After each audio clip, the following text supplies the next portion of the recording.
This week's episode of I Was a Teenage Film Snob is not brought to you by the collected works of Tom Hanks. Bet you'd think it was.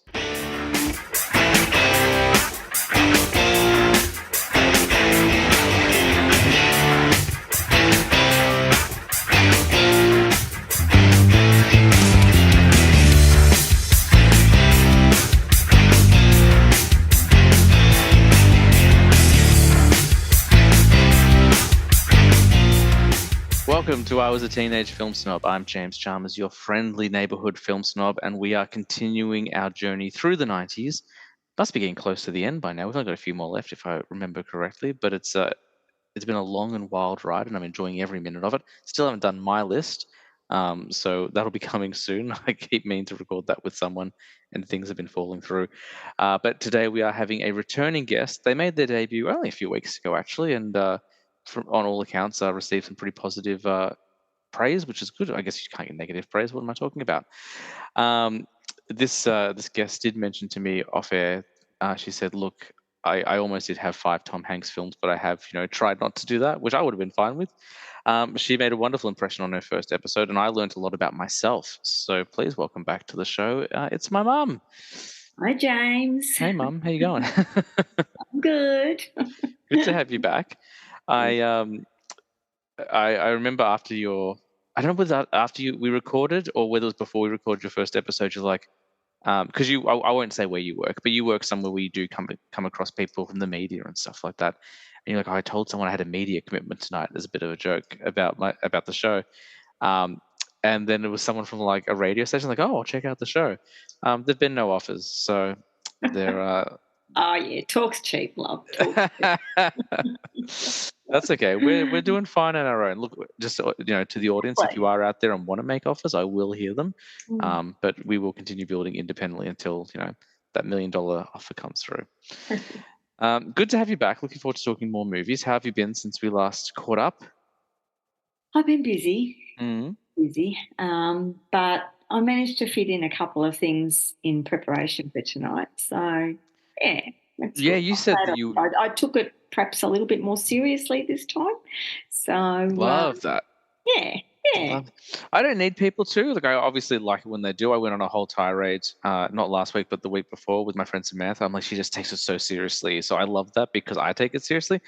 But this is just a show about people talking about movies. You take it as seriously as you want. But you did mention you rewatched a couple of movies, if I remember correctly. Yeah, that's right. Because it had been a while since I'd seen some of them, and I just wanted to make sure I still liked them. Well, yeah, there's that as well. Definitely, because I had quite a list.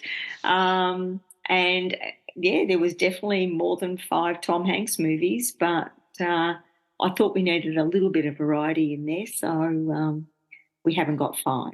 No, definitely. I mean, I'm looking at my list now, and I won't obviously say anything because I haven't done mine yet. But every single movie on my list, I watched in the last 18 months. Yeah. So they're recent. Because I'm the same as you. I'm not going to go and be like, oh, well, I really liked the Super Mario Brothers movie when I was 5, because it probably doesn't hold up. It is on my list to rewatch, and it's a nervous anticipation. I know that it's widely considered a bad movie, but I don't really see movies that way. No. But it won't hit my top 5. I don't think it's going to replace the quality of film I've got in there. Well, I've got one movie in my top 5, the one I didn't rewatch because I've watched it so many times. And to be honest with you, I don't know that I can watch it again because I have watched it so much. But I still really like it, and I've left it in there because I thought, well, I've watched it that many times, it deserves to be in there. I think that's okay. Like, there are some movies there are no movies I'm sick of yet. There are albums I know. Actually, I'm kind of coming back to so for the longest time I haven't been able to listen to the very first Linkin Park album. You'd be very familiar with it because it's all I listened to in my teenage years. Pretty much the only CD I did. And then at some point in my like of Linkin Park. Yeah, since my mid-20s, I really haven't been able to listen to that album anymore because I've just played it so much. And only now, in my mid-30s, I'm like, all right, I can listen to a couple of these songs again. Like, it took 10 years. But I'm not like that with movies. There are a couple of movies that I will watch annually. Like, there are just a few movies I'm like, every year I've got to watch it. I've got to watch Clerks. I've got to watch Back to the Future. I've got to watch Hot Fuzz. got to watch Kill Bill. Like there are some films that just every year, like I've just got to catch up on. Do you have movies like that? Or are you no? No, I'm very much one. I will go and see a movie, and um, I it's rare that I would buy it like in the old days on DVD. Any movies I've got generally someone else has bought me, whether it's you or Sarah, basically. Probably mainly me. Maybe not so much anymore, but I was definitely a proponent of And that. she did that just recently, actually, with um, Mrs. Paris. Mrs. Harris Goes to Paris, Mm. which she and I saw at the movies, and I really, really liked. It was a really nice movie. Anyway, it came out on DVD, and she bought it for me. Yeah. I haven't watched it yet, but I will rewatch it, and I'll be happy to rewatch it. And it will be probably one of those ones that I'll watch a few times now because it was just one of those nice movies. In fact, this afternoon I watched, I think it's called Two Tickets to Paradise, the new Julia Roberts, George Clooney movie, Oh, okay. basically set in Bali, but I think it was mostly shot in northern Queensland during the pandemic. But it was a really nice movie, and yes, I could do that one again too. It was just one of those things you didn't have to really follow; it just happened, And Yeah, it was, nice. So I saw there's a movie. I think there's a few movies from last year I still haven't watched. There's a Disney film called Strange Worlds. There's the Colin Farrell, The Banshees of Inisherin. I haven't watched yet. yeah, I went through that too, actually. That's Yeah. on Disney Plus now. So if you've got Oh, Disney cool! Plus, I can watch. yeah, I'll write that down and watch that during the holidays. yeah, I've got it written down as well on my to-do list. And I just saw today that Elvis has been added to Netflix. Oh yeah, that's been on Netflix for a while, but I've seen Elvis. So I haven't. It's one that I wanted to say, I just didn't get around to, and I couldn't justify throwing down $40 for it. But yeah. But I've been, I how do I say this in the spirit of the show? I appreciate Baz Luhrmann, but I feel sometimes he does kind of miss the mark. He goes more spectacle than story. So I wasn't a huge fan of Australia. I wasn't a huge fan of Gatsby. So Moulin Rouge. I love Moulin Rouge. Moulin Rouge I love. And I quite like Romeo and Juliet as well. But I haven't watched Gatsby since it came out. I saw it twice in cinemas. Yeah, I'm like that about because I really loved the original Gatsby with Robert Redford. Yes, Robert Redford and Mia Farrow. I like that one a lot as well. So I haven't. Yeah. You know what? I loved Australia as well, but it was very, very long. Very long film, and pardon the pun, quite dry. I didn't feel like there was not my best. I looking for a Baz Luhrmann film, like it felt like there was room for spectacle, but that film came in 2008. It's been 15 years. That's the last time I watched it, so it's probably due for a rewatch. See, that was around about the time that I had travelled up around that part of the world to the Northern Territory, so I was really interested in the scene where they were and that type of thing. So all these things impact how you feel about movies. Oh, of course, absolutely. The Elvis Presley one, I came out of there hating Tom Hanks. Well, that's the point, though, isn't it? Like, isn't his character a real prick? So that just shows you what an actor Tom Hanks is. He really portrayed that one really well. And it's very rare you get to see Tom Hanks do something like that. He's normally, he's America's dad. He's. Right. Did you ever watch? And we will start talking about 90s shortly. Did you ever watch A Beautiful Day in the Neighborhood with Tom Hanks? I have. Oh, I love that movie. It's a bit creepy.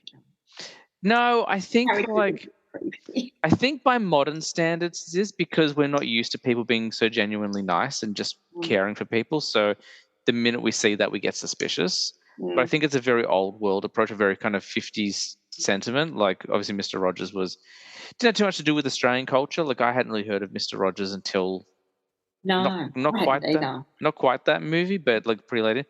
But like I think he was very like, yeah, again, like he's a staple of American culture.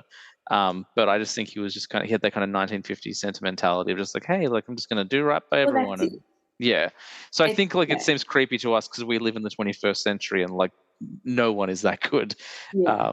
But no, I liked it. That was a beautiful movie. Did just watch A Man Called Otto too. Yeah. Okay. How's that one? I haven't seen it. So it's great. Yeah.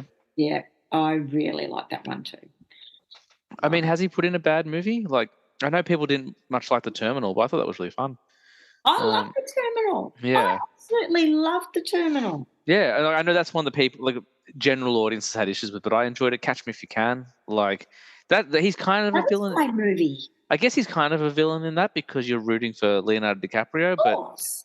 but he has that Everybody great likes joke. that boy. Yeah, he has that great joke. Knock knock. Yeah, that was a good one.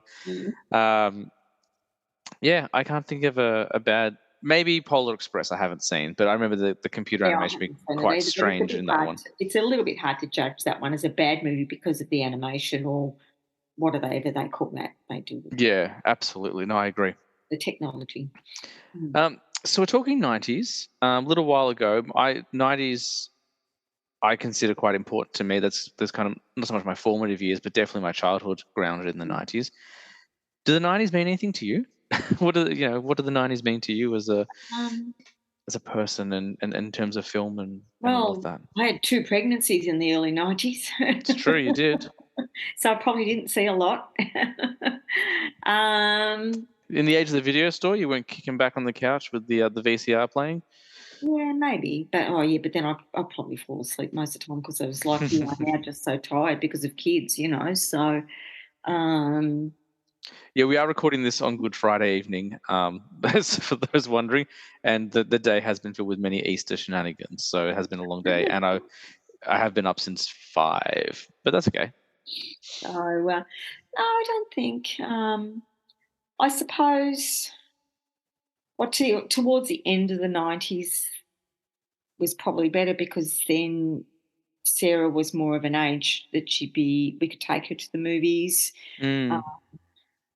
Nick was still making up his mind whether or not he liked movies. I think, so maybe he did like movies a little bit at that stage. Yeah, I think we talked about it the last time you were on. Like he was very much a homebody. He was what I am now. Like I will go to the movies, but unless it's the movies, I don't want to leave the house ever. I just want to stay at home and do my own thing. Yeah. Unfortunately, that's not quite how life works. No, that's it. But I remember he was quite happy to go and see Lord of the Rings. I remember we went to like the 9 p.m. session Yeah. at Airport When it West. first came out, yeah. I was down at Airport West not that long ago, actually, and I deliberately took Zoe into the cinemas. Like she had no concept of what it was or why we were there, but just to say, and it's changed, but really it hasn't changed that much. I haven't been there for ages. It looks very, very similar. And the nostalgia hit me immediately. I was like, oh my goodness, like I lined up there for popcorn and tickets like multiple times. Like, that was the first cinema I ever went to the movies by myself. I think we talked about it last time as well. We did, yeah. Like that was the first place I kind of stood in line for a movie on my own. Yeah. I've been to that cinema with friends, but really it was more a family-driven one. Like, and yeah, like it looks pretty much the same. Like the candy bar's gone. Like there used to be that self-serve candy bar where you could like weigh the lolly I back. don't know. Like I really haven't been there for a long time. In fact, I can't remember the last thing I saw there because, to be honest with you, we've all got a bit bourgeoisie now, and we go gold class. It's just, and that came about really after all the lockdowns and everything, and still this sort of fear of COVID and blah blah blah. So, and I haven't really been to that many movies since. Like, in fact, when I did get COVID, I'm not unsure that I did get it in gold class at Crown because I had been there that week. So yeah. You've probably been to more movies than I have, I would say, since lockdown ended. Like I think yeah. In the theatre. Yeah. Possibly. Yeah, I've watched more than anyone else combined, but like from home. Yeah, well, I went to the Elvis one and I went to Mrs. Harris Goes to Paris, and I'm sure I went. I can't. Oh, I think we saw the House of Gucci at Crown. Yeah, I remember you talking about that one. Still haven't seen that, so I'm a little bit behind there. It's worth a watch too. Oh yeah, like it's just the time. It's just and the money. That's the other thing is like getting being able to afford it. Especially now that I work part time. When I was working full time, I could drop a nice stack of cash in. Streaming at some stage. Yeah, but as I said in a couple of episodes ago, I'm not a huge fan of streaming. Like it's a means to an end for me, but I prefer everything physical. Yeah, I know, but you can't always do that. So. Yeah, it's my own fault. Do you have any of those theatres like the Palace? Like we got the Palace. Is it the Palace in West Garth? Like Independence. Yeah, but they do reruns of not that far out stuff when it's left from major theatres. So there's Pinewood down in Waverley, which I've never been to, but I've had a few people come on the show and talk about it, and they say that I would love it. They're like, you would love Pinewood because it's an independent, kind of mom and pop That's kind of interesting, movie that theatre. name, because wasn't there a Pinewood Studios in the UK? There is a Pinewood Studios. That's where they shoot all their Star Wars films and a lot of stuff. Oh, Yeah, there you go. so there's Pinewood Cinemas in Waverley. I think it's Mount Waverley, which I've never been to. It's been on my to-do list since this show started. Because I think the first person to mention it was Elizabeth, and then Gabby talked about it, and Tina talked about it as well. But everyone's like, you would love it. Like, you love little independent theaters, you'll love Pinewood. So there's that. There was one in Croydon. I don't know if it's still there, which is obviously a bit further out for me because I don't live that close to Croydon. The last I looked at was for sale, which piqued Then my you're going to buy interest. it, or yeah. Well, they wanted, yeah. I mean, obviously, yes, I would love to do that. I've talked on the show before about how my dream is to have my own theater, but I think it was a bit out of my price range. And then locally, no, there's nothing independent I'm aware of. There's the Readings. They're not that type of theatre, are they? They're just an independent that show virtually current releases. They're a chain. They're a smaller chain, but they do cheaper tickets. I like Reading quite a bit. I went to Reading in Dandenong recently. I took Zoe there. We went and saw Frozen because they did the 10-year anniversary screening. There's the Dandenong Drive-In, which I don't know, and then there's the Astor, which is way further out. But the Astor I think just recently showed Kill Bill 1 and 2 again. I think a few cinemas were, because it was Quentin Tarantino's 60th birthday, so they did the Kill Bill double feature. It was on a Monday though, so there was no way I could go. I was like, damn it, I really want to go. And that was on a weekend where I'd already seen 2 movies, so I couldn't justify spending money on a third one.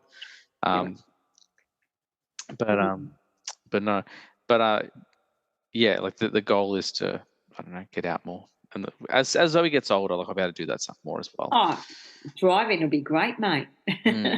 Yeah, hopefully it's still around by the time she's old enough. Like, they've been telling, but they've been saying theaters have been dying for since I was in high school, and they're still around. So we should be able to keep them a bit longer. I'd like to do that. There's a couple of outdoor theatres they have in the summertime in the city. Moonlight Cinema. Yeah, I think that'd be good. Yeah. I almost applied for a job at the Moonlight Cinema. They had a management role, but it's seasonal. Yeah. So they're only open in the warm months, and they're closed. So it's not fixed employment. Yeah. And it sounded like a lot of work. I was like, oh, this sounds like more than I can handle. Like, I just want to own it and like run the candy bar and like maybe like intro the movie. Then other people can do the important stuff that I can't do. But I have been to Moonlight though. I went and saw, I think it was Edward Scissorhands at the Moonlight, and that was quite good. I remember you telling me that. That would have been when Tina and I first started. I think it was the first time I met her friends. We went to the Moonlight Cinema, or one of the first times I met her friends went to the Moonlight Cinema. Yeah, I think it was. It sounds about right, actually. So that would have been 15 years ago. So that's the last time I went. But yeah, and then like, I just found out online in the UK they do something. I can't remember what it's called now, but there's a movie theater, or is it a restaurant? It's either a restaurant or a movie theater, but basically what they do is you see a movie and the whole menu is based around the movie. So like they did like Ratatouille, and they served Ratatouille and like kind of French cuisine and Ratatouille inspired cocktails and stuff like that, which to me is right up my alley. I think you'd much rather go and see Chocolat, wouldn't you? Sure, like Ratatouille. But I'm fascinated because that's something we've talked about a little bit on the show, is doing kind of movie food pairings. Something that we're like, oh, like an alley we'd like to go down the road later. But Sarah and I were so tempted when we were in LA at Disneyland to go to the movies there in the theatre at Disneyland. Oh, they've got a movie theatre in there? Because we just wanted to sort of experience. I think you did it, didn't you, when you were in LA? Go somewhere? I went to the ArcLight twice. So the ArcLight no longer exists. So I'm really glad I did go. You did it, yeah. We went to the ArcLight to see. First, we went and saw Split, and we saw that in the Dome, which is a pretty unique experience because it's basically almost like an observatory. It's a curved roof, and the screen is projected on the roof. Yeah, exactly. And then we also saw La La Land, which was just in a standard theater, but still. Yeah. But they did a really cool thing where there's no ads, so it's not like you pay a premium ticket, but there's no commercials. There's no like car advertisements. You go in, someone comes in, like, hi, my name's so and so. Welcome to the ArcLight. My favorite movie is this, as listed on my name tag. The movie you're going to see tonight is La La Land, directed by Damien Chazelle, starring Emma Stone and Ryan Gosling. and it's about the pursuit of happiness in Hollywood, something like that. So they did like a little intro, and then you get like 3 trailers, movie starts, which is exactly what I want to do with my theatre when I finally open it up as well. And then we also went to, in Scotland, we went to a chain. I can't remember what the theatre chain was called, but we went to a movie in Glasgow actually, and they do their popcorn in paper bags. So I love doing that when I'm in other countries. I like, so yeah, That's in very LA, Scottish. in LA, it was a big bucket with like liquid butter. Yeah. And in Scotland, there was no butter, minimal salt, and it was like a paper. Like, you know, when you see footage in movies from like old circuses and they had like the peanut bags, like the paper popcorn bag, like that's what it was. It was like that, which is not a criticism. I love economical. I love the charm of it. It was great. And then, of course, going to different countries, you get the different cinema candies as well. So, like in America, I discovered Mike and Ike's, and I literally have a box of them right here, actually, because it's my favorite candy. Yeah, I saw an empty one in the bin the other day. That one's almost empty as well. Disappointing, no cherry in there, but that's okay. So yeah, we got really sidetracked talking about movie theaters, but that's okay. Anyway. But I love all that. I love all that stuff. I remember even like, it wasn't great, but there was the Cobram movie theater. I remember going to that one when I was a teenager, and they would get movies like way late. Like they had movies down at Phillip Island at Cowes. I don't know where the theater is in Cowes. Right. Well, that's because there isn't one. Yeah. But I was gonna say, it didn't sound like there was. Like a whole thing, and it had wooden floorboards and wooden chairs stacked up on the floor. It was an unusual experience, but I think that might have been more in my childhood than I don't think it was around in. Maybe that's where I need to open up my movie theaters in Cowes. Like and I think I saw To Sir with Love there. Oh wow! Yeah. There you go. There you go. And then I've got a friend who lives out in WA, and she was telling me all about. And on the episode that she recorded as well, like all like the different like fancy theaters over there. I was like, well, now we have to do a cinema crawl. Like, I don't know how we're going to make it work. It's going to be very expensive, but like, you come over to Melbourne, I'll show you the cool. Up in Broome, there's one, and there's an old one in Darwin as well called Sun Theatre. Yeah, and there's a Sun Theatre over at is it Yarraville, I think. Okay. Yeah, I said to her, you come over to Melbourne, I'll show you the Nova, I'll show you the Astor, we'll go to all the cool theatres. I'll come to WA, you can show me all the cool theatres over there. Yeah. So it's going to be very expensive. I don't know when we're going to do it, but that's the plan. Oh, well, it's good to have dreams. Plan. Yeah, when you've got that lazy money sitting around doing nothing and you want to do something. Yeah, that podcasting money. Remember, guys, I will take offers. Like, I will take it. I always do not a sponsor. I'll change that. I will start taking sponsorship. As long as it's relevant. No car advertisements. Give me movie advertisements. Make it topical. Fantastic. So the 90s, that's what we were talking about, the 90s. Well, I guess we touched on the 90s quite a bit last time because it all kind of tied in with my childhood and kind of when you introduced movies to me and stuff like that part of me. Obviously, if we kind of go back to that conversation a bit, the video store played a huge role in the 90s for us, as did the library. I think my earliest memory of video tapes in the house was, maybe not my earliest memory, but I remember we'd gone to the video store and you and Dad had rented stuff for yourselves because we weren't allowed to watch it because I was told, like, no, you guys can't watch it. And I remember one of them being Batman, the 1989 Michael Keaton Batman, and the other one being Dracula, the Francis Ford Coppola, Anthony Hopkins one, which I was shocked by because it looked scary to me because I wasn't into horror movies at that point, and it just seemed like not the kind of film that you guys would watch at all. But I remember those 2 VHS tapes being on top of like the TV counter. That one, yes, the Dracula one. Well, I wondered whether one of you guys got it because it was Francis Ford Coppola and you guys like The Godfather. Maybe that was the connection. I don't know. Maybe. But I remember because that VHS was so distinct, like it was had like very ornate, like vampiric carvings, and then just Gary Oldman in the center. Being Gary Oldman. You've got nothing to add on the importance of the 90s for you? There's nothing significant that you don't have to.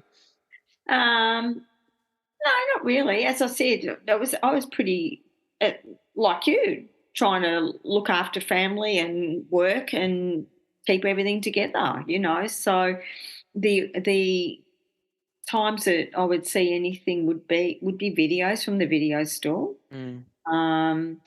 That guy's name, was it Vince or Vince? Yeah, Vince. It was in Keilor Downs. Keilor Downs, yeah.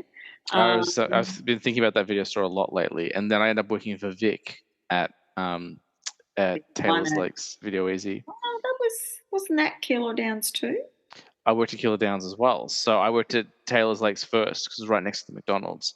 Okay. And I remember when I got my Video Easy, I passed my Video Easy training, and all the managers there. Vince was there as well. Okay. And I think he was just being polite, but at the time I believed. I was like, "Do you remember me? Do you remember my dad? Like, used to come all the time." He's like, "Oh yeah, how is he?" And I was like, and I was like, "Oh my god, he remembers us." There's no way he remembered us. It had been 10 years.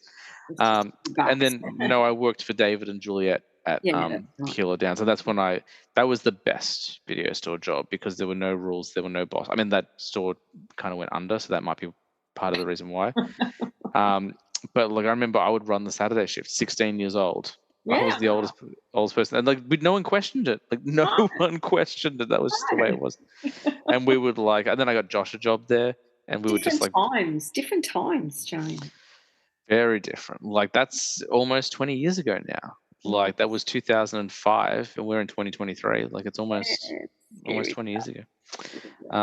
And we would play videos that weren't really store appropriate, and we'd listen to records that weren't really store appropriate, and we'd eat candy, and we'd go down and like get KFC and stink out the store, and then everyone. And I would say like 80% of the staff who weren't working that night would come in and just hang around and just talk for hours. Yeah, there was usually a fair gaggle of people hanging around there, wasn't there? It was a good job. The only problem was it didn't pay very well. No. Otherwise, it was perfect. $8 an hour. I was going to say, I was actually going to say 5, but yeah. No, $8 an hour. And then after a couple of months, someone who wasn't my boss was like, "You can go $9 now. It's okay. Like you've done the training." And I was like, "Okay, nice. Thanks very much." Good job. So other than that, because sort of at the end of the 90s, you were only 12. Yeah. So Sarah was 7. Was somewhere in between. So there was not a lot of going to the movies unless it was like Lord of the Rings or and that's 2000s at that point. Yeah. And birthdays and that type of thing, Yeah. Grandma might have taken you again, Absolutely. Yeah, we did do a couple of birthdays. I remember we went and saw a Bond film for one of my birthdays, and I didn't even know what James Bond was. Like, the decision was made for me. We went and saw Bugs Life for a birthday. That was a decision made for me. All good films though, so certainly not like being like, "Oh, how dare they?" Well, that was what was around for kids at the time, and that was the in thing and the it thing, and that's. And you guys took. I remember you guys took me to see Muppet Treasure Island as well. Yeah, I remember that. Tim Curry playing Long John Silver, I think it was. Tim Curry's good value. Sorry? Tim Curry's good value. Sure is. Yeah. But yeah, I guess like what I'm experiencing now with Zoe is what you were experiencing at the time. Like it was just get old enough so we can go see interesting things. Yeah.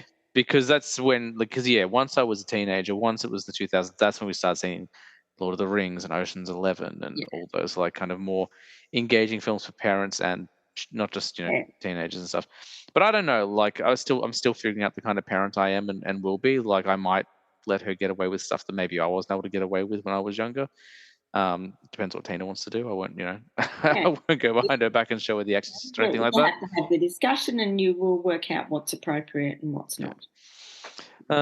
Excellent. Well, we should dive into your list. I'm really excited because you said you were working on it for a little while. I'm expecting some Hanks, which is not a problem at all because he's good value. You got 5 90s films, and so far there's been a little bit of crossover, but not too much. Surprisingly, I would have thought there'd be more crossover than there has been. So, Mum, in your top 5, what is number 5 on your 90s list? It's a Hanks film. Yep. Sleepless in Seattle. Interesting. Movie I have not seen, but I think it's come up before. It was either that or... Oh, no, it hasn't been. I'm thinking of Harry Met Sally, which is still Meg Ryan, but it's Billy Crystal. Yeah. Tell me about Sleepless in Seattle. Well, it's one of those. It's a chick flick, basically. Tom Hanks's character is recently widowed. He has a young son who phones into a helpline on a radio on behalf of his dad, and I need to find Daddy a new wife because he's not happy, and blah blah. That sort of way it goes. But it had a couple of interesting cast members as well. Um, Meg Ryan is the female lead. Um, Tom Hanks's wife is in it. Rita Wilson Oh played. wow. Um, and Rosie O'Donnell is in it, Hmm. and David Hyde Pierce, who's from Frasier. Yeah, and Victor Garber. There you go. One of the things I like about it, which I do like in a lot of movies, is the music. Hmm. And it's quite old time music. It's Jimmy Durante, who you've probably never even heard of. I know the name. And there's some Nat King Cole in there as well. You know, it's just nice. And it's one of those travel-y type of things, and it has the right outcome. You know, you're sort of holding your breath at the end, wondering if it's going to all work out, you know. So yeah, and he was so young looking in that movie, Tom Hanks. Like the hair was all fluffy and Mm. not like he is now. Yeah, he kind of stayed looking young for a while though, like even through the For a 2000s. very long time, and then all of a sudden he seems to have whether he was maybe covering it up a bit, and now he's just not. I don't know, but there's Well, a I mean, couple. like he's been consistently working since I want to say the 70s. I'm Definitely the 80s, yeah. just done so much work, Mm. honestly. But yeah, just a nice little movie, and I didn't know whether I would enjoy it again because it's a pretty low key, basic sort of movie. There's um, no drama in it. There's no explosion of anything in it. You know, it's just a fairly constant sort of movie, but it was just easy watching. I've got to imagine there's some conflicts though, like even if it's very low key, like I'm sure there's a disagreement or like Yeah, they no, misunderstand each other or something like that. but it is just it's just a nice little movie about a father and a son, really. Mm. So See, that's you just sold it to me better than any marketing campaign or any poster art. Like I was just like, oh, it's like a romance thing, and I don't dislike romance films, but I feel like the romance genre is one that is such a good genre, but a lot of people are really lazy with. I've talked about this before, like with rom coms. Like, there's so many out there, and they're just so poorly written. Because people are like, just have to have two people fall in love. But like, if it's done well, like you can get a really good story out. And having sold it to me as a father son story, I'm like, oh, interesting. I'd never heard of it that way before. That's a really fascinating take on it, which now makes me want to go and watch it because I'm very into father son stories, father daughter stories. Like, and now being a parent myself, like kind of seeing that reflected on screen. So you've Meg just Ryan was actually engaged to somebody else. in the movie. Yeah, so that Yeah, sort of put another little twist on it. So yeah, no, interesting. yeah, it's a nice little movie. Excellent. I'll definitely check it out now. Yeah, I'll pop it on the ever expanding list. on the list. Fantastic. It's got a huge cast. Like Rob Reiner's in it as well. Like Francis Conroy. Like it's a huge cast. It's there's I had forgotten that the likes of Rosie O'Donnell was in it, you know, Mm. and David Hyde Pierce. Not that David Hyde Pierce has ever done a lot of stuff, and he's not. He's only a sort of a character actor, really. Let's face it. So, Character actors are the best ones. They're the ones who make all the difference. well, yeah, I guess so. But he was just so much like Niles Crane anyway. So it didn't.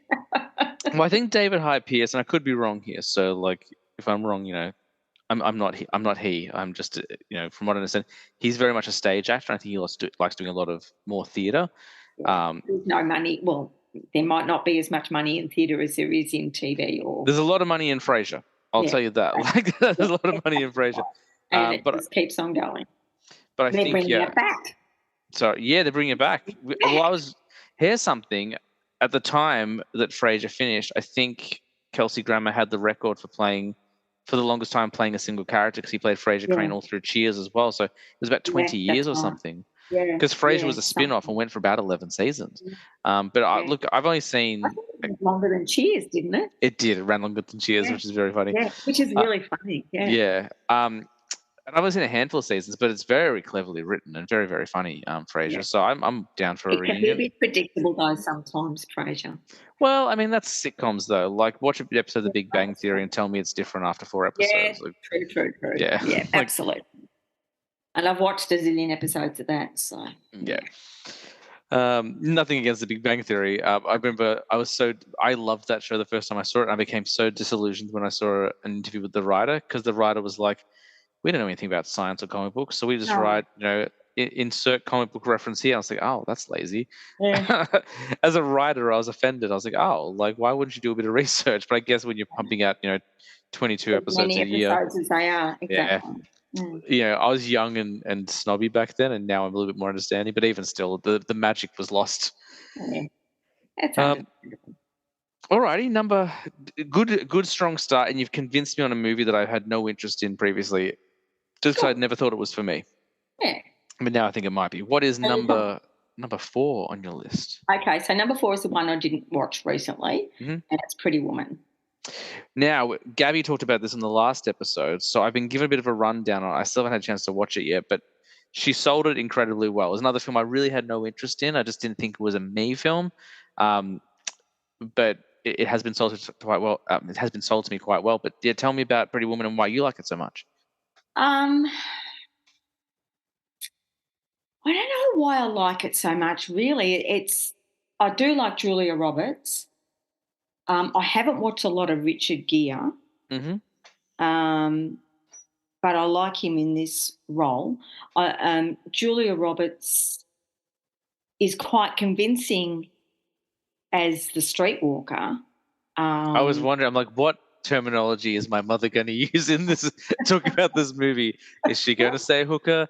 Is she going to say I can prostitute? say hooker, prostitute, whatever, but streetwalker. No, I like streetwalker. I was wondering. I was like, And I just even from the scene when Richard Gere is trying to drive his manual car down, I don't know I think it was Sunset Boulevard, Mm, and it's a manual, and he can't drive a manual for crap. yeah. And he pulls over to the curb, and she gives him a mouthful and trying to get his business. And for whatever reason, he asked if she could drive a stick, and she said, and she drove that baby off the road. Yeah. And I think that's one of the things that was really good. And then, of course, he was having relationship issues in that he was never around for a relationship, and he needed a partner for some work events and what have you. So he hired her, Mm, and she had a week shacked up in the Beverly Wiltshire, which is a beautiful hotel. mm. I made a point of checking it out from the outside. I didn't get inside, but didn't have time for inside, but just to see it from the outside. And there was a lot of things happened in that week. And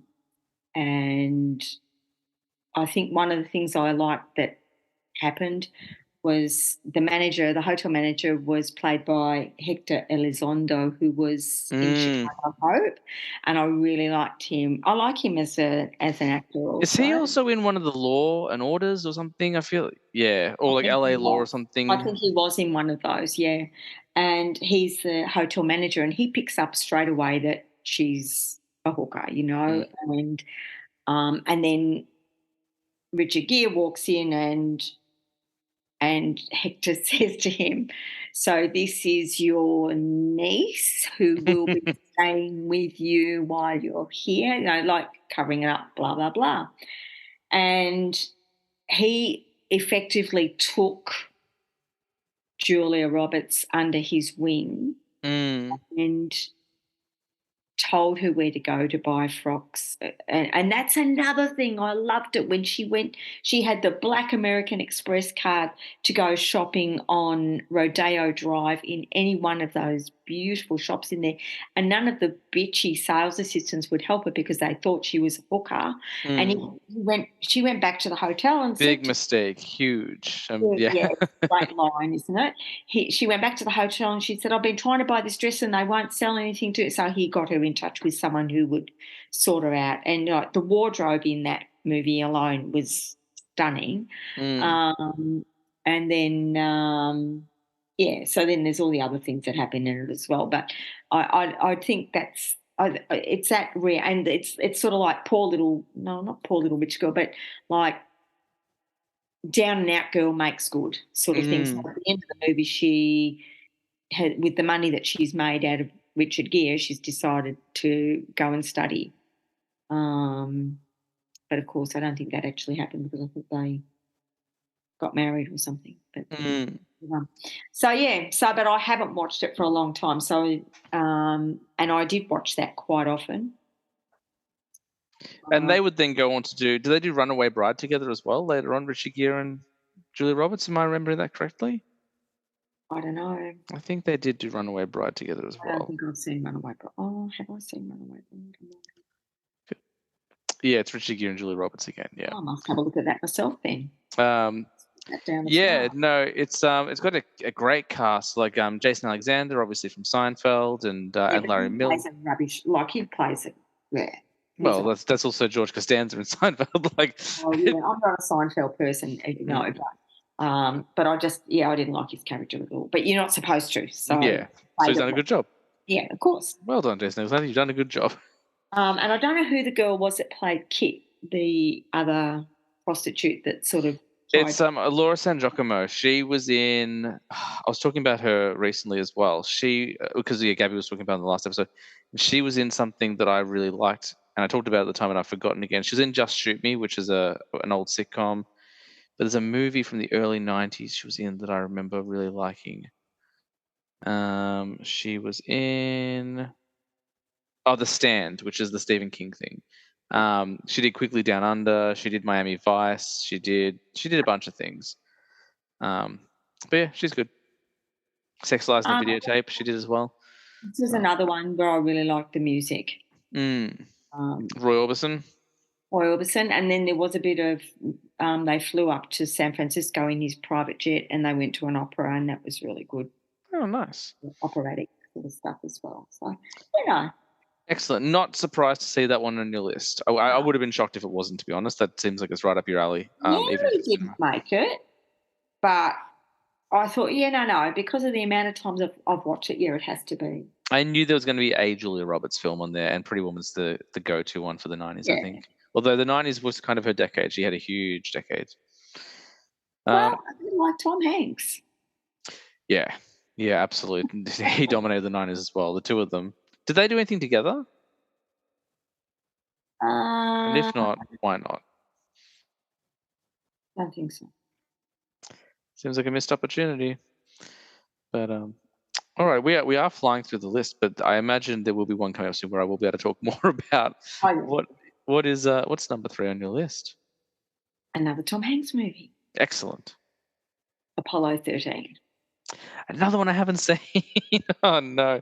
I've seen bits and pieces of it. This is a huge one. I remember you telling me, and I remember when I was a kid in the movie. I think the movie came on TV. It might have been on pay TV when we had pay TV. And you were like, when I was a child, they made us go home and watch it. And I thought about the movie, but now I think I realized you were talking about the actual events because the movie came out in 1993. Yeah, no, well, what I went home to watch was not what happened in Apollo 13. We went home to watch the first lunar walk. Oh, okay. That was in, I think, was it 66 or something like that. So this Apollo 13 actually happened in 1970. Yep. But still, I was old enough to know about it. And I sort of remembered briefly or vaguely what it was all about. So when it came out, I was really keen to see it. And it was a little while before I got to see it. And then just recently I watched it again. In fact, within the last few years, I'd seen it again, and then just recently I've watched it again just to refresh my memory. So, directed by Ron Howard. Mm-hmm. So there you go. There's someone else for you. Kevin Bacon, Bill Paxton, Gary Sinise, who played Lieutenant Dan in Forrest Gump. And Gary Sinise's character gets measles and doesn't go on the mission. Oh, interesting. So these, to go on one of these missions is it's a piece of good fortune, and for him to get measles was gut-wrenching. He was Mm. left there on the ground watching them take off, but when you think about what actually happened, he probably dodged a bit of a bullet, really, but anyway. So sometime during and of course, everything got pushed up too, and I can't remember the reason now, but the whole, um, space mission got pushed. I think it got pushed forward 6 months, so they had limited amount of time to get everything ready and what have you. And, it all went on off fairly well, except that there was some sort of, um, incident that affected, an oxygen tank as they took off, and Mm. this is what actually sort of caused the issues when they were up in space. So they never actually got onto the moon. But the more remarkable thing is that they actually got home. Mm. It was touch and go there for a while, but and I think this is the other thing I was going to say too. When you said about Gary Sinise, um, and you said about Lieutenant Dan, of course that's Forrest Gump. That's Tom Hanks and Gary Sinise again. So he does this a bit. He does seem to get paired up with actors. I've noticed. Mm. Or maybe even he has some influence over it. Yeah, I Maybe wonder. he's like, I Well, like and working it with his would sound people. like Tom Hanks would have some influence, really. Ed Harris was in that Apollo 13 as well. Of course, absolutely. Um, Thinking back, actually, do you think I have seen Apollo 13? I just think I was very young, so I probably didn't like appreciate it for what it was at the time. Because I do have vague recollections of seeing at least bits and pieces of it. Because I remember Tom Hanks wearing kind of the green hood it's kind of a white and green hood in the spacesuit in the ship. Obviously, I had that on the very on famous line, Houston, we have a problem. I remember all that sort of stuff. I remember lots of footage of control rooms, which as a child was kind of boring to me. But like, yeah, and it can be, and then there's the moment when they're on the other side of the moon and you're waiting mm, for them to come back on air, and it's taking longer than what it's supposed to. And, it can be edge of the seat sort of stuff at times. There was a few things I picked up, or the one particular thing I picked up this time was they had the wives going into the local.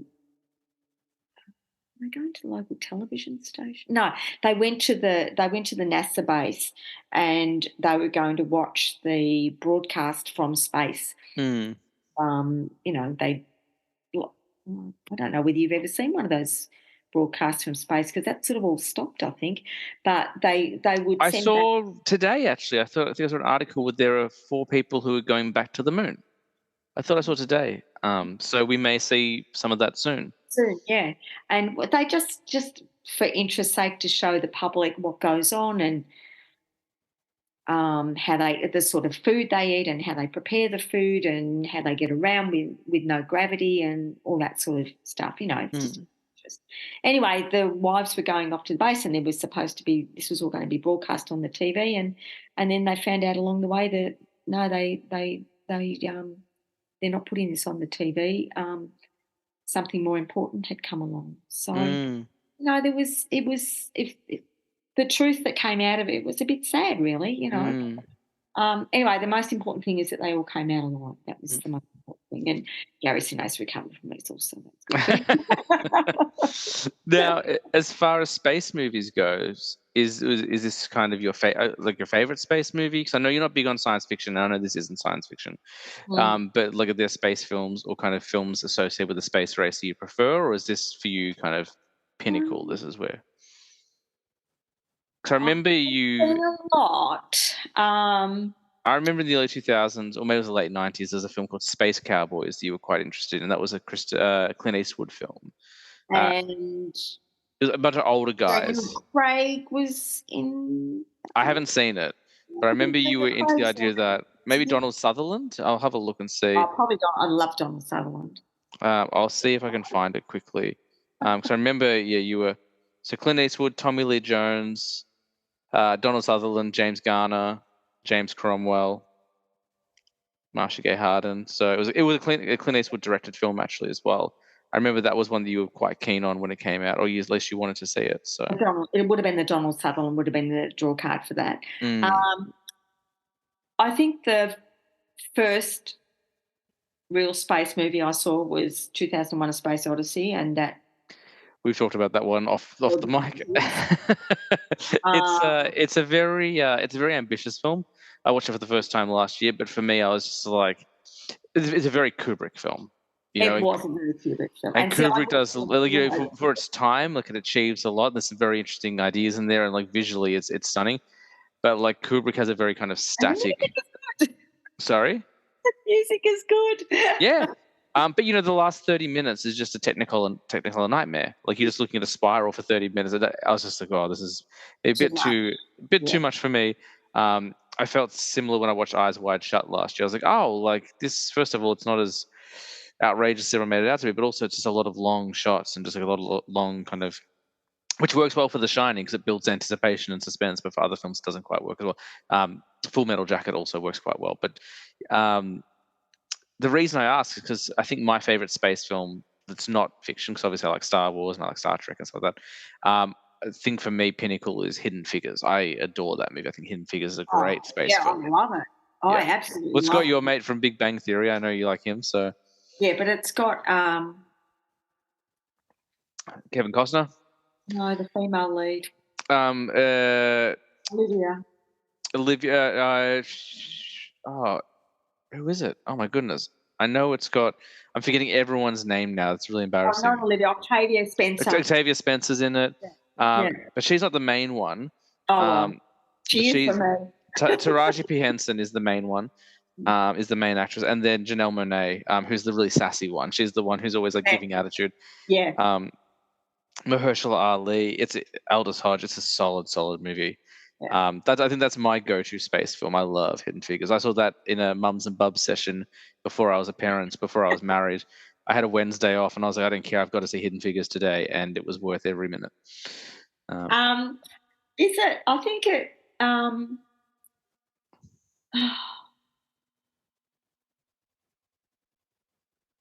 Matt Damon. Was it Martian? The Martian is an excellent space film. I love that one quite a bit as well. Didn't mind that one. And there's another one, but I can't think what it is. Gravity with Sandra Bullock. I haven't seen that one. I've seen bits and pieces of it, but I haven't seen it in full. See, I love Sandra Bullock too. So. And Interstellar, which is definitely a more fictional one, and it's quite a long one, but that's quite a good one as well. Yeah, I don't think I've seen that one. So that one's Matthew McConaughey. Yeah, lots and lots of space movies, but those two that I just mentioned, definitely Gravity. Yeah. And what was the other one? I've already forgotten. It's been a long day. Gravity and Martian. The Martian is fantastic. Yeah. Excellent. So we're down to number 2 already. Yeah, we're moving quickly. It's because I haven't seen many of these films. So Tom Hanks again. And I spoke to you about this one the other day, Philadelphia. So another one I haven't seen. I know a little bit about, and this is also Denzel Washington. Is that right? Oh, God, I love Denzel Washington. He's so good. I haven't seen him in that much, surprisingly. Like not deliberately, just he hasn't kind of been in films that I've sought out. But a couple of years ago, I watched The Equalizer, which he was in, and that's kind of like, I mean, it's based on a TV show loosely, I think, but it's also kind of like Taken. It's it's under a genre I call old dad revenge films, which is where you get a dad in his 60s who's going out beating up kids, a third of his age. But I loved him in it. He was great in it. So, but I haven't seen a lot of Denzel stuff. But I know most people, I haven't seen The Hurricane. I haven't seen Malcolm X. I haven't seen any of the stuff, like the stuff that he's really famous for. I haven't seen yet. Man on Fire is one I haven't seen. It just somehow Denzel Washington has eluded me my entire life. So that's something I need to rectify. This was also made in 93. Tom was very young and playing a young gay guy with AIDS. Just even it was just so believable. Like, I don't know whether he just lost a whole heap of weight or what he did, but it was just all so believable. Antonio Banderas was his partner. So Jason Robards featured strongly. And I can't read my writing here. I've got Mary Steenburgen. Mary Steenburgen. Steenburgen, she's Ted Danson's wife or partner. Yep. And Joanna Woodward, who of course was Paul Newman's wife. So I was in it, which that was a bit of a surprise to me as well. So Tom plays Andrew Beckett, who was a high-flying young lawyer who had, I think he'd more or less just been asked to be partner in the law firm, and somehow or other they discovered that he had AIDS, and he was fired, basically. But he wasn't just fired. There was this whole ruse where they made him look like he was incompetent. It would have been illegal to fire him if they fired him for AIDS. But he just saw the end of the court case and he won, and collapsed and went into hospital. And the last thing that was said to him before they left the courtroom was that they'd see them in court for the appeal. So, but he died very shortly after that. So, but I think it held up anyway. Another thing about this one, I really liked the music because it was that was sort of his passion a little bit, and some good Maria Callas operatic music in there as well, because that was his sort of calming influence. Mm-hmm. Also, Peter Gabriel did some music in it. Yeah, I'm just looking it up. There's some Springsteen, some John Fogerty, Philadelphia, which is quite interesting considering Springsteen was born in New Jersey and New York. He's the big Jersey guy, yeah. And then Neil Young, Crosby, Stills, Nash and Young. Crosby just recently passed. Did another song called Philadelphia. So it was inspired by a true story. So, yeah, it was, again, really easy to watch, and just, one of those day one type movies. Yeah, and I just saw it was directed by Jonathan Demme, who, of course, 3 years earlier did Silence of the Lambs. Which Really? You haven't seen Silence of the Lambs? No. I thought it was you who told me about it. It must have been Dad who told me about it. Wonderful film. It's on my rewatch list this year. I haven't seen it in probably 10 years. It's such a great movie. But knowing how wonderful that film is, it makes me want to see Philadelphia even more. Yeah, no, it's a good movie. It is a really good movie, and you can feel the passion he's got for law. Well, he's just so convincing. It's yeah. And I imagine it goes without saying, quite a sad one. Yeah. It must be pretty movie one. Yeah, I did drop a tear or two at the end, even though I knew what the outcome was. Yeah, very moving. Fantastic. We've blazed through it. We're down to. I haven't seen a single movie on your list yet, so hopefully, the last one I'll have seen. It doesn't matter if I haven't. You might just set the record for all films that I haven't seen. Yeah, no, I think you've seen this one. Shawshank Redemption. Love the Shawshank Redemption. Yeah. Excellent. Yeah. So excellent. Such a great movie. Fact that I didn't know, but knowing you know this, I'm sure. Stephen King wrote this. Yep, he wrote the short story. That's right. I didn't know that until when I watched it. Tim Robbins, Morgan Freeman. Oh my God, Morgan Freeman's one of my favourite actors too. His son was in it as well. Oh wow, Alfonso. Did his son play young him? Is that what it was? Yeah. Fresh fish. Yeah. Fresh fish, they called it. So, and James Whitmore, of course, brilliant as Brooks. Another really good character actor. Well, I mean, there's so many great actors. Like William Sadler is in it. You've got Clancy Brown, who's a wonderful voice actor and character actor. Yeah, it's a solid flick, directed by Frank Darabont, who would go on to do many Stephen King things. He did The Mist, kind of 10 years later. I think he's in a couple other Stephen King things as well. But Frank Darabont is a wonderful director. It's a crowd pleaser. It's hard to say anything bad about The Shawshank Redemption. It's pretty strong. Oh yeah, no, it's good, and it's it just gets better. Mm-hmm. It starts off all looking pretty doom and gloomy, but it just slowly he inches his way forward, and it just gets better. And the ending of it is just brilliant. Like, yeah, he's just such a strong character. It's so good. Is it? I feel like I talked about this movie with Maddie probably over a month ago now. Is it Lauren Bacall who's on the poster? Is that the actress they use? Rita Hayworth. Rita Hayworth, that's right. And then the new one he got was Marilyn Monroe. That's right. Yep. For 10 years or something, yeah. And I don't know. I don't know where the idea came from. Like, obviously, I must have started in the Stephen King short story, but just the idea of using silverware to tunnel out of prison is just so. Oh no, it's not silverware. It's a small rock hammer. That's right. People use to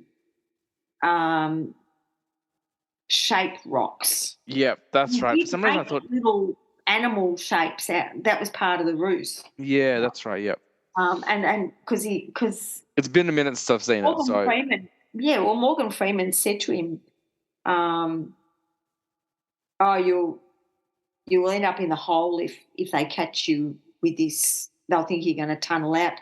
And he said something like, "Oh, it'll take me 600 years to tunnel out with it," but he actually did it in 20. And then at the end, they show him disposing of all the rubble through a hole in the pocket of his pants. Yeah. Stuff like that. It's brilliant, really. It's all that sort of attention to detail that you don't even think about while you're watching it, and you get that sort of epilogue at the end there, showing you all these things, and you think, "Oh yeah, well I never thought about that part of it," No, really, really fabulous movie. Did want to put The Green Mile in there, but I couldn't get onto something. I couldn't watch it. I couldn't find it anywhere to watch. I watched The Green Mile for the first time in a long time last year. It is a 3 hour and 10-minute movie. It does not feel like it at all. It flies by. The Green Mile is on par with Shawshank. Sorry? You got Green Mile? Yeah, I bought it on Blu-ray. I'll grab it off you so I can watch it again. Now, is that a Stephen King as well? Yes. Yeah, I thought so. Yeah. Yeah. I think, if I'm honest, I probably prefer The Green Mile to Shawshank Redemption, but only just that they're both pretty. They're both pretty great. I think Green Mile's a bit more brutal, isn't it? A little bit more brutal. There's a bit more. There's a supernatural element to it as well, which actually isn't even the thing I like about it. I was worried when I went back to watch it because, obviously, the Michael Clarke Duncan character is arrested for murdering young girls. And the last time I watched it, I didn't have a daughter, so I was like, "Oh, this might be tough." But obviously, it's done in a way, and when you kind of find out what happened, and that's obviously spoilers for a 20-year-old film, he's not guilty. Yeah. But it is a really it's handled in a way that's not too brutal. Yeah. But there's the mouse thing, and there's the I just think there's a mouse in Shawshank as well, isn't there? There's a small bird. Bird. That's Jake. That's right. Jake. Yeah. And then there's the overzealous prison guard who wants to punish the prisoners in Green Mile. And there's some of that in Shawshank as well. The overzealous Bible bashing head of the prison. You can't do a prison movie without at least one overzealous guard. You need to, it's a kind of a staple for the genre. So, so that was pretty quick, really, wasn't it? It was quick. Well, I mean, if you think about it, the last time you were on, we had a lot more kind of discussion to have in the lead up, and I'd seen a few more of the films that you'd seen. But that's okay. It's not about the length of the episode; it's about the conversation. And as I said, I haven't. So I've seen Shawshank. Thankfully, I'd seen one. I hadn't. I'd never really thought of Sleepless in Seattle as something that I'd want to watch, but as of now, I really want to check it out. And Apollo 13 in Philadelphia sold me on as well. So that's the beauty. Like, people get to talk about their lists, and if I've seen them, I can talk about them. But if I haven't seen them, I can add a few more things to watch. So it Yeah. works in. Well, the other one I would have liked to watch too, but I couldn't get was You've Got Mail, and that was another Meg Ryan, Tom Hanks. Yeah, so I haven't seen that one either. Again, like, obviously there's an omission in my watch list, and that's 90s, early 2000s rom-coms, particularly featuring Meg Ryan. But That one interested me more because it was about the sort of start of email and stuff like that. Because that was yeah, what I mean. But yeah, no, there was quite a few. Like I could have put Forrest Gump on there, but I'm surprised it didn't come. I was expecting Forrest Gump on your list. yeah, Because I it's think the not- first time I watched it with you. If I remember, it would have been in. I think you gave it to me. No, I mean I may have, but I think the first time I watched Forrest Gump with you would have been in the master bedroom on the small TV. I want to say in Sydenham. Okay. I think it was in that bedroom. I think we watched on TV, if I remember correctly. I don't think it would have been in the Church Street house. I think that would have been. Too early. I'm trying to remember the layout of the building, and it seems like the Sydenham house makes more sense to me. Because I would have been a bit older. Although I would have been I would have been like 11 or 12. Yeah. I don't think I would have been younger. Were there any other 90s films that didn't quite make the list? You said you had a couple. Oh, there was a few. Tom Hanks, Sure. Saving Private Ryan. So I watched that last year and I liked it, but I think it's a film. I mean, obviously it's a technical achievement and it's a visual masterpiece. I think it gets a few more accolades. I think people just like, how do I say it without being a jerk? I thought it was It's got fine. Tom Hanks in it, so let's give it an award. I liked it. I liked it, but I think there's some bits that were unnecessarily long. I think you I've could have never cut. watched it. Oh, okay. Can't get past the opening First 10 however minutes. many minutes of brutality it is. I just can't do it. That's the most violent part of the film. Once you get past it, it's all pretty chill. I like the story, but I can't do it. Yeah. Once you get past the first 10 minutes, it definitely, like, there's action and there is violence, but like it never gets as bad as the first 10, 15 like minutes. Hacksaw Ridge, and I'm finding the older I get, the less I can watch stuff like that. It just churns me up too much. Interesting. I know that there was a time. I mean, I've definitely changed. Like, there are certain things I can't watch now that I'm a parent. Like, it's more less the age, more the parent thing. But as long as it's not harming children, I'm okay. Like, if there are children being harmed, I do struggle with it more than I do. Just like I never used to have an issue with horror films where animals were harmed, but now I do struggle a bit more. Not that I was watching a lot of that sort of stuff, and I can still watch it, but like if it's too. Look, I put off John Wick for the longest time because a dog gets killed. I was like, oh, like, this might be tough. And then I watch, I'm like, oh, okay, like it's sad, but it's very quick. You don't say anything. Yeah. Interesting. Yeah, I think you still get something out of it, but like, yeah, it's the first 15 minutes that's the most brutal, and then it does mellow out. Schindler's List. Film I never need to see again. It's wonderful. It's well made. I've seen it once. I don't need to be that sad ever again in my life. No. But it was a good story. Oh, yeah, like, well-made film. Like, brilliant. Like, Spielberg made that in Jurassic Park in the same year. Like, yeah, well, it's very personal to Spielberg. 4 Weddings and a Funeral. Never. I've seen bits and pieces of. Yeah, and that's the problem I've got with it too. I actually need to sit down and watch it properly. But yeah, 4 Weddings and a Funeral. Sliding Doors. That's Gwyneth Paltrow and Ben Affleck. John Hannah. John Hannah's in it as well, or he was in The Mummy, I think. John Hannah. Interesting. Maybe it wasn't Ben Affleck. I did like The Notebook, one of those. Why do I think Ben Affleck was in this? He's not in this movie at all. No. Why do I think he was? I don't know. Showing my incompetence. All good. Yeah. Not great. Again, huh? And Hugh Grant, what's not to like? Yeah, another one I haven't seen, but I think Nick was talking about it on the show. Not my brother Nick, my friend Nick. I think he was talking about Notting Hill. He quite enjoyed that one, if I remember correctly. I could be wrong. And a couple here that'll surprise you because they're not really my sort of movies, but Sister Act.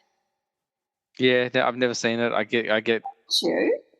Nah, Gabby gives me crap for it all the time. She's like, "Have you not seen Sister? Just never got. Was just never on my radar." I have just like Meg Ryan, the Whoopi Goldberg collection is an omission from my watch list. Home Alone. Great film. Yeah. Wonderful The film. first one was a great film. It's just all the subsequent ones that irritate. I prefer 2 to 1. I think because 2 is basically a remake of 1, just set in New York instead. And there was a couple of I like 3 as well, actually. For some Australian content, and who could not like The Castle? Great film. Great movie. It's funny, like I always go on record as saying I don't really like Australian films, but then people will list Australian comedies. I'm like, oh, I do like The Wog Boy. I do like The Castle. I do like a couple of different ones. It's never the content of the film; it's more the support and funding behind them that tends to let them down. But we sort of back then when The Castle was made, that was as good as it got for us now. Oh no, like I'm not. No, I love The Castle. I think The Castle's a great film. Yeah, I love The Castle too. Eric Bana and Michael Caton. So yeah, and there was a few others. Mrs. Doubtfire was sort of cute. Yeah, that's a great one. So and there were a couple of others, but I can't think what they were. No, I think it's a good list, and there are a couple we've talked about before, but there are definitely a few that haven't come up, which is we haven't talked about Sleepless in Seattle or Philadelphia before, so it's always good to add a couple of extras to the list. So no, I think it's a pretty good list. And I think of the two, I think Philadelphia is the better film. Like it's the Sleepless in Seattle, that's the soft one, but Philadelphia, you can get your teeth into that one. It's really good. Excellent. Well, then the last thing we always do at the end of an episode is, of course, go through the rapid fire. This is the 90s rapid fire. You didn't do the 80s ones yet, so they've progressively gotten more difficult, or the questions have gotten worse because I'm running out of ideas, but we'll give it a go. There are just 4 questions on the 90s rapid fire round, and then you're done. So, Mum, which 90s movie, in your opinion, has the best poster? The look I'm getting right now is like, yes, this is a terrible question.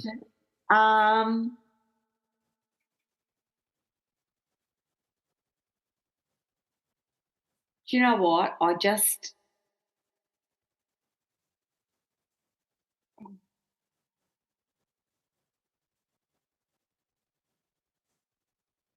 think I'm going to... I have to go from my list because... That's okay. What other ones did I have? Let me just have a look. Because generally the poster is on the outside of the DVD case, isn't it? So it used to be in the old days. Now these days they sometimes do it. Sometimes they just do their own thing. Like it has changed quite a bit.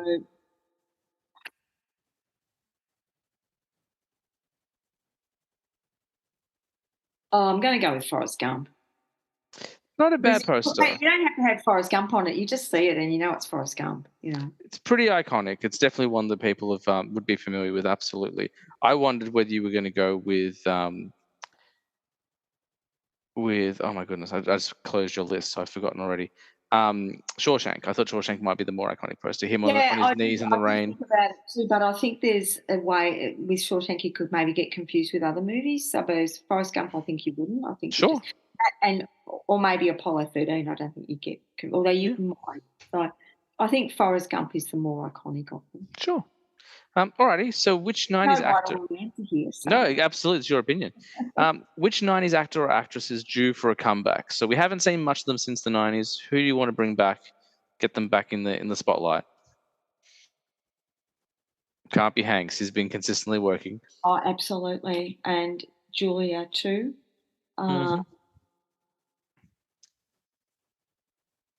Can't have Robin Williams.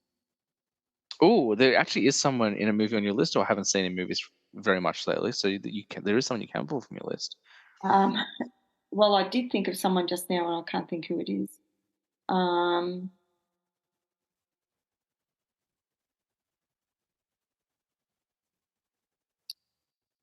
Maybe. See, I haven't seen much of Morgan Freeman for a while. I don't know whether he's done anything. He's doing stuff. I can't tell what he's been in. Him was. Oh no, that'd be about the same sort of time, wouldn't it? When he did The Bucket List. He was in 2 films. He's been in 2 films this year already. Oh, what's he been in? He was in The Ritual Killer, and he Ooh. was in A Good Person. Oh, I might be over with that. And then last year he was in 2 things. The year before he was in 4, 5. He was Okay, in so 5 he's things. been Yeah, with he's her. working. All right. Well, Michael Caton hasn't been doing anything. Yeah, you can do Michael Caine. I was thinking, but the person on your list too, I was thinking was Meg Ryan. I haven't seen her in anything in ages. Oh, yeah. She's I'm more or less retired. sorry. She's more or less retired. Yeah, the last thing. Oh, she's in 2020, but before that was 2015. Actually, Hugh Yeah, Grant's just done something new too. I saw the other day. Hugh Grant. Yeah. He was in The Gentleman a couple of years ago. I just watched that film this year, and he was my favorite performance of him maybe ever. It's so different to what he's used to. He's not kind of bumbling around. He's very much like a British wise guy. And he was in Paddington too as well as a villain, which was excellent. He was also in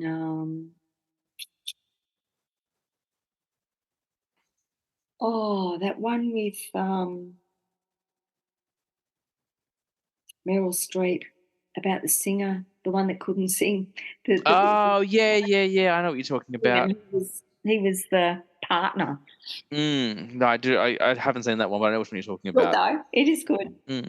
Um, We can go with Michael Caton. That's good. yeah. Alrighty, now this one might be a bit harder for you because all of your films didn't really rely on it as much, maybe exception of Apollo 13. Which 90s film do you think could be best improved by the technology of today? So it could be CGI or it could be just use of practical effects. But most of your films actually look pretty good. They hold up 30 years later. I haven't seen all of them, but I've seen clips from all of them. So you may have to go outside of your list. Yeah. Let's go back to this other list and have a look there. If there's anything. Oh, that was another one I had on there as a maybe too, was Toy Story. Oh yeah, Toy Story is fantastic. Hmm. Definitely the animation has aged, but I watched it last year with Zoe and it still looked great. Um,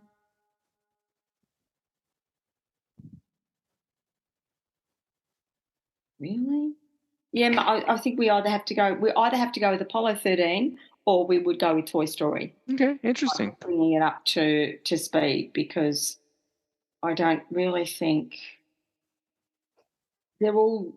Yeah, I don't think technology is going to do that much more to these. No, absolutely. Alrighty, and then the last question. The really popular in thing right now is to make a sequel TV show or miniseries to a movie from the 90s. So, for example, or even the 80s. So, Karate Kid, they've got like 5 seasons of a TV show starring all the same characters from 30 years ago. So, which 90s film do you want to see a sequel to, but it's a TV show or a miniseries? The castle. I mean, that's a great answer. That's the quickest. Like, actually, I would love to watch that. That'd be amazing. They're all still around. I'm pretty sure most of them. Yeah, Um, and I'd like to see what happens and what happened around them and what happened to that dodgy solicitor and yeah, that's a good answer.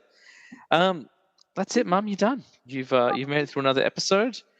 I Uh, read somewhere the other day that there was going to be just what you were saying then about something being turned into a series, and I now cannot remember what it was because I thought to myself, "Pretty interesting," but I can't think what it was now. hmm, I'll no, have to go back and see what I can find out.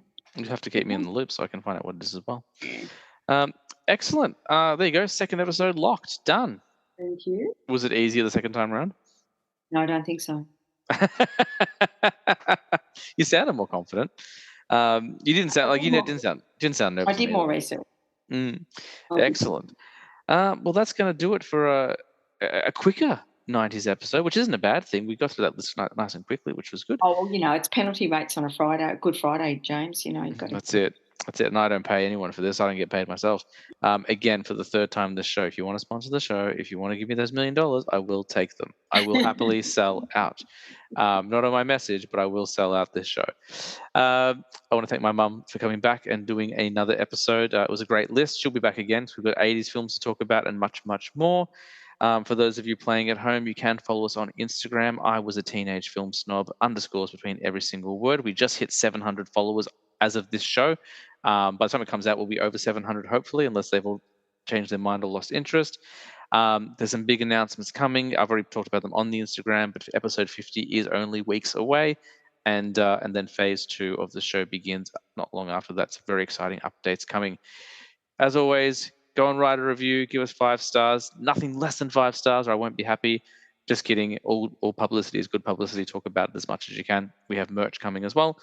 And that is going to do it for this week's episode. So as I say every single week, guys, I was a teenage film snob, but I'm trying to be better. We'll see you next week.